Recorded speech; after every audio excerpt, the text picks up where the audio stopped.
انا اسفه على الكلام اللي انا هقوله، وهيزعل مني بعض المنافقين. كم واحد منافق وعارف نفسه ان هو منافق وبميت وش بيتفرج علينا دلوقتي. كلمه هتوجعك شويه، انا عارفه. انت عارف نفسك، انا ما وجهتلكش حاجه، انا ما قلتش انت كذا، بس انت عارف نفسك من جواك او الناس مصنفاك ايه. تمام. كفايه يا جماعه، والله كفايه.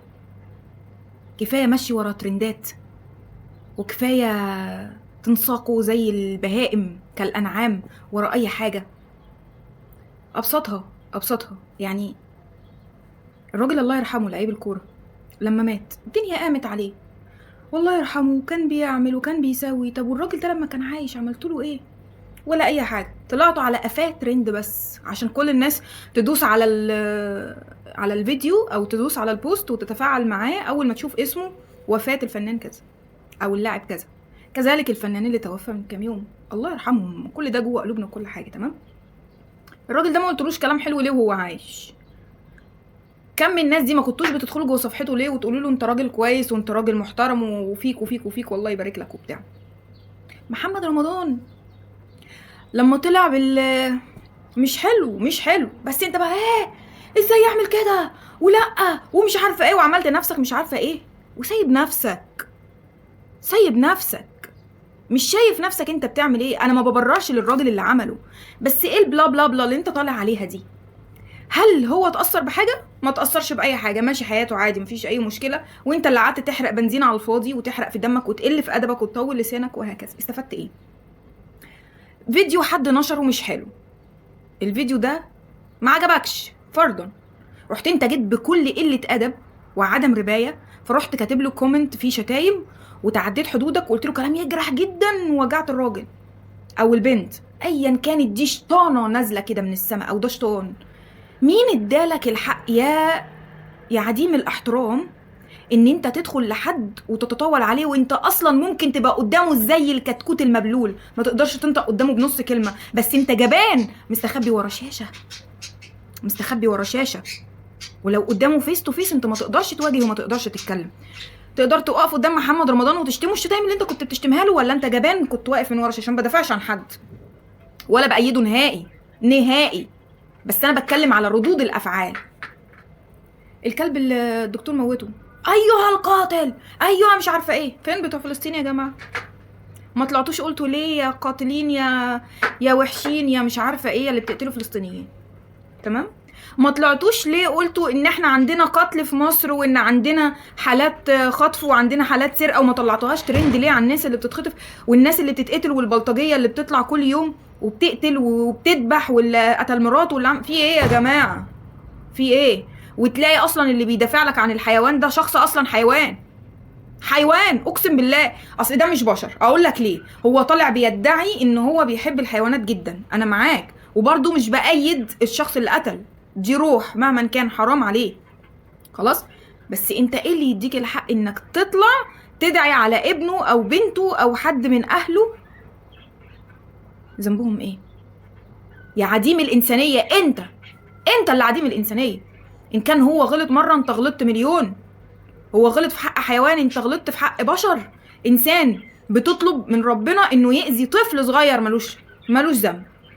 دايما بشوفها جدا في كل جروبات الحيوانات. انا عشان بربي قطط وحاجات زي كده وانا بحب الحاجات دي جدا وبحب الحيوانات، بس مش بالطريقه الجنونيه المتخلفه عقليا، بحكم عقلي واحكم مشاعري. انا شفت شخص مثلا بيقتل قطه او بيموت كلب، حسبي الله ونعم الوكيل فيه، حسبي الله، يا رب اقتص منه خلاص. انما بقى يقعد لك في عافيتك ويقعد لك في عيالك ويا رب تشوف ابنك بيفرفر قدامك ويا رب تشوف. انت مش بني ادم، انت حيوان. انت مالكش علاقه بالانسانيه، انت بس معقد من صغرك ممكن او عندك حاجه معينه كده، اضطرابات نفسيه من صغرك مخلياك متحيز قوي للحيوانات وشايف ان البشر دول يعني مش عارفه اقول عليها اوجر، يعني اللي هو ايه، يعني وحوش و... و... وانت يا عيني الملاك البريء، وانت اللي ما بتجرحش حد، وانت المحترم المؤدب اللي لسانك بينقط عسل. شوف نفسك بتعمل ايه مع البني ادمين اصلا. اغلب الناس اللي بيحبوا الحيوانات بطريقه جنونيه زي دي اقسم بالله مؤذيين جدا مع البشر، والله مؤذيين، مؤذي في الكلام ومؤذي في الافعال ومؤذي في ردود فعله وفي حاجات كتيره قوي. انا مجربه الناس دي، تلاقيه داخل بيدعي على ولادك ويدعي من غير اصلا حتى ما يعرف.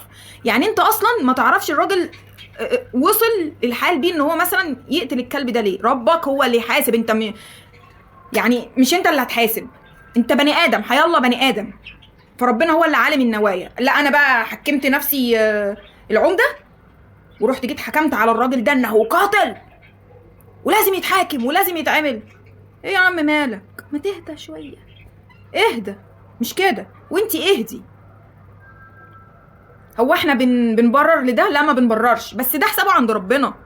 ما جيش انا بقى اعمل حمله عليه واعمل مش عارفه ايه. يا بابا روح شوف الناس اللي بتتقتل وبتموت في بلدك ايا كان بلدك ايه، روح دافع عنهم. هتقول ليهم ربي يحميهم، والحيوانات برضو ليهم ربي يحميهم. في ترند تاني مثلا تيجي تدخل تشتم في واحده او تشتم في واحد عمل ترند مثلا معين او طلع بطريقه فانت ما بتحبوش، ماشي؟ اقسم بالله بتصدم كميه تعليقات قله ادب وقله دين وقله حياه. انت ازاي تسمح لنفسك يا جحش انك تعمل كده، انك تقول كلام يوجع الشخص اللي قدامك ده ايا كان هو مين؟ انت ايه يا ابني؟ ما عندكش دم؟ ما عندكش قلب؟ ما فكرتش في يوم من الايام او في لحظه لما الشخص ده يجي ينام كده اخر الليل ويقرا الكومنت بتاع قلبه يوجعه ازاي؟ مهما كان ده ايه، ربك هو اللي هيحاسب. انت مين انت مين؟ ده انت عندك ذنوب خلوات فوق محدش يعرفها غير ربنا. فكون ان ربنا ساتر عليك فاحترم نفسك مع العباد، ودع الخلق للخالق. فيديو ما عجبكش سكيب على طول،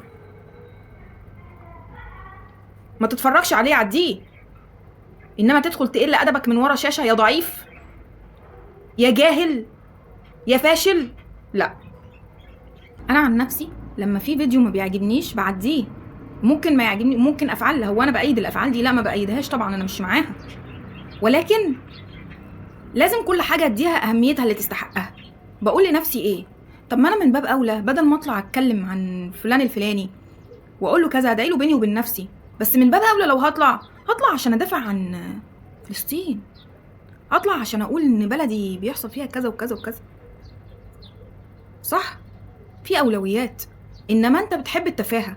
لما انت شايف ان ده فيديو تافه بتتفرج عليه ليه وبتدخل تعلق عليه؟ عايز تلم شويه رياكتات وعايز ها ها ها. يا عم انت دم خفيف كده، اتحسبت عليك سيئه جاريه ليك ليوم الدين بسبب انك تعبت شخص نفسيته. استفدت ايه؟ ولا اي حاجه. واكبر دليل عشان اقولك ان انت شخص تافه وعنصري ان انت ممكن تلاقي ترند حد عامله بطريقه جميله قوي، بنوته شكلها كيوت كده واموره، او شاب شكله حلو، واو انت ازاي كده انت جميل، او واحد تاني يعملها يعني مثلا شكله على قده كده وغلبان او بتاع، او شكله مش حلو مثلا. ايه القرف اللي انت بتعمله ده؟ هتنضفوا البلد امتى؟ ايه التفاهه دي؟ ايه مش عارفه. صح؟ يبقى انت شخص عنصري وشخص تافه، بتمشي مع التيار الحلو، بتشكر فيه ايا كان هو عامله ايه حتى لو وحش، ويبقى انت منافق. منافق يا باشا، وش مش محتاجه يعني. انت بقى حدد نفسك، انت مع المنافقين من ضمنهم ولا مع الكويسين؟ واعتبر دي رساله يمكن تفوقك، واعتبرها برضو رساله عليك لبعض الناس تانيين، رساله تشهد عليك يوم القيامه ان عرفتك انك اللي بتعمله ده حرام واذى للناس وانت اصريت عليه، فدي شهاده هتشهد عليك يوم القيامه. يوم القيامه ظهر لك فيديو وقال لك انك ما ينفعش اللي انت بتعمله ده وحرام اللي انت بتعمله ده واتقي الله في اللي انت بتعمله ده، وانت اصريت، شهاده عليك يوم القيامه. خد بالك قبل ما تنتقد حد، اقعد كده مع نفسك، هل انا شخص كويس؟ هل انا بعمل كل حاجه وكل اللي عليا تجاه ربنا؟